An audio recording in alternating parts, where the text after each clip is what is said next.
The sea at night is a lonely place, a vast, dark expanse mirroring the endless sky above.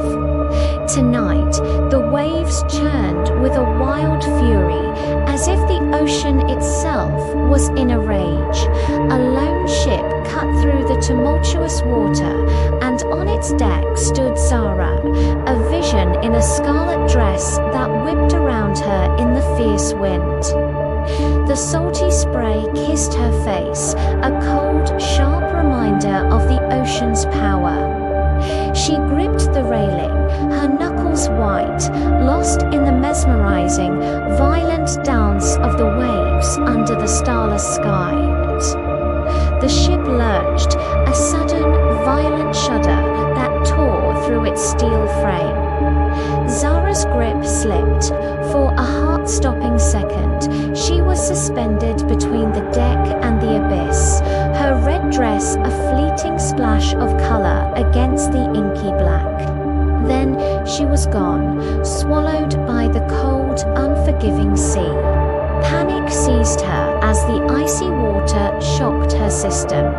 She fought, her limbs flailing against the crushing weight of the waves. The ship was already a distant, indifferent light, shrinking with every second.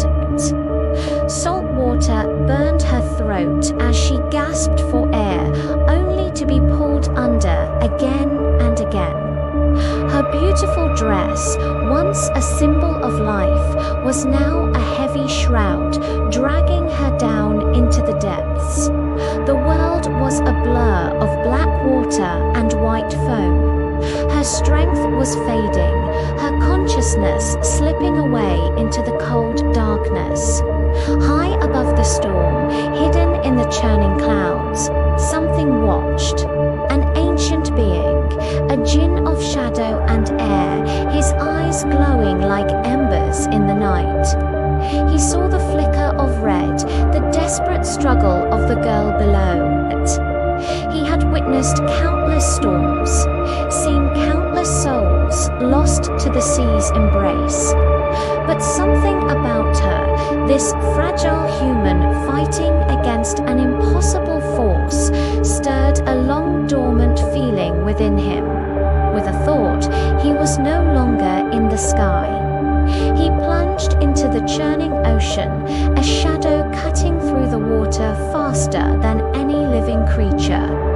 The cold did not affect him. The pressure was nothing.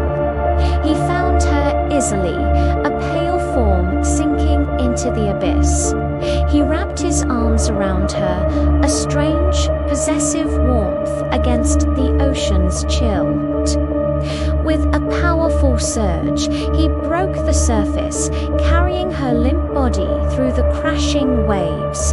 He laid her gently on the wet sand of a deserted beach, the storm beginning to calm. As if acknowledging his power, Zara coughed, sputtering seawater, her eyes fluttering open. The first thing she saw was him. He wasn't entirely human.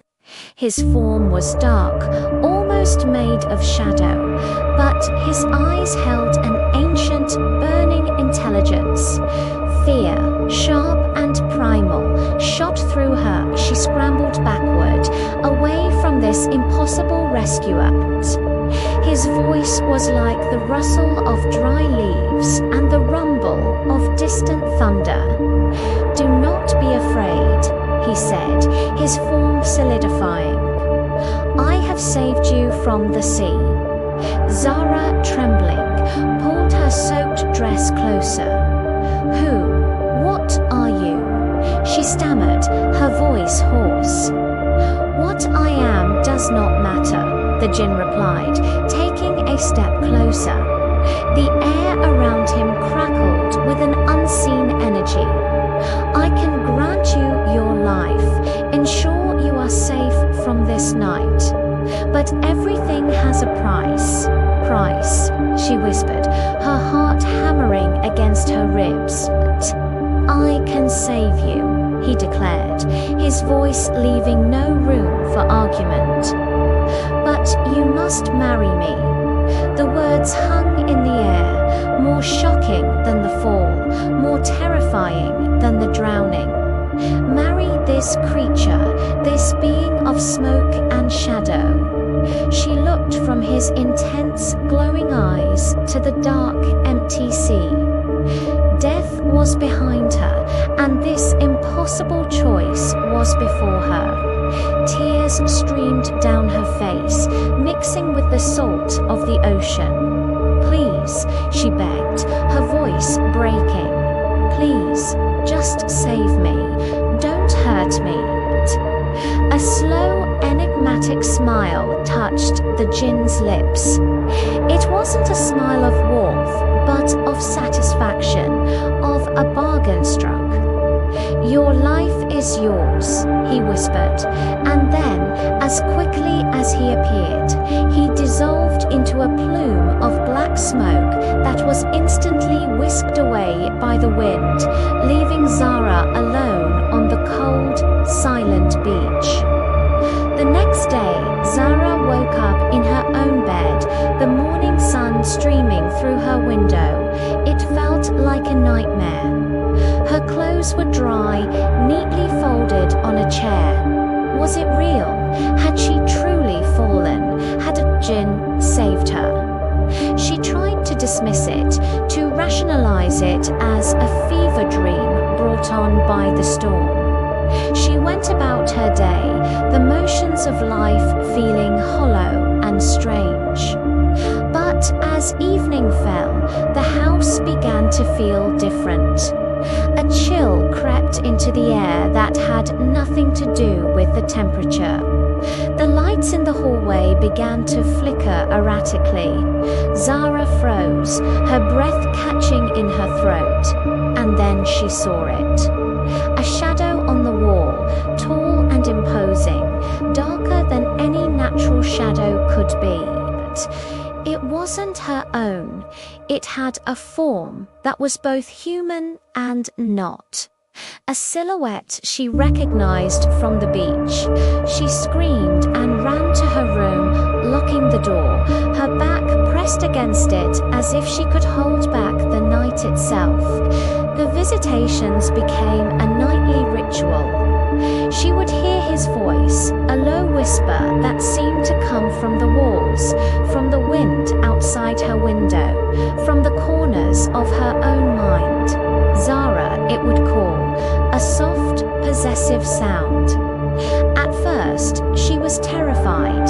She would hide under her covers, praying for the dawn.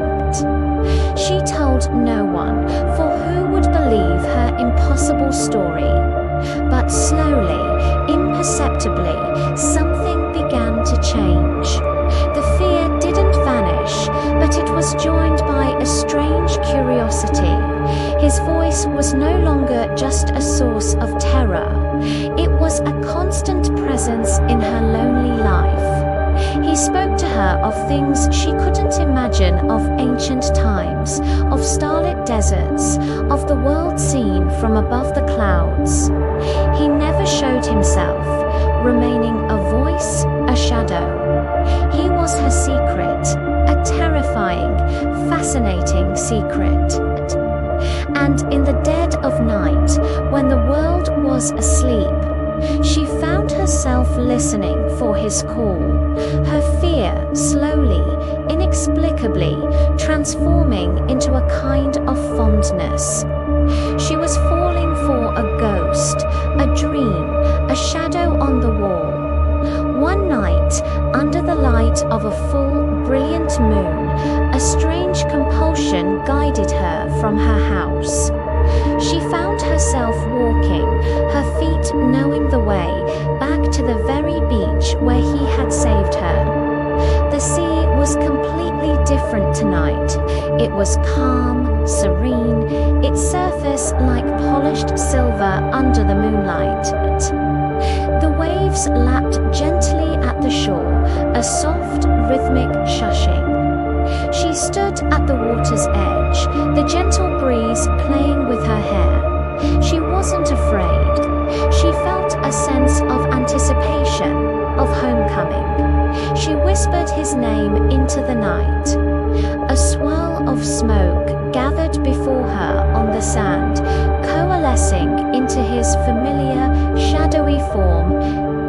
more solid tonight, more real under the moon's gentle glow. His eyes, those burning embers, seemed softer. You came, his voice rumbled, a sound that was now as familiar to her as her own heartbeat. "I'm not afraid now," Zara said, and she was surprised to find it was the absolute truth.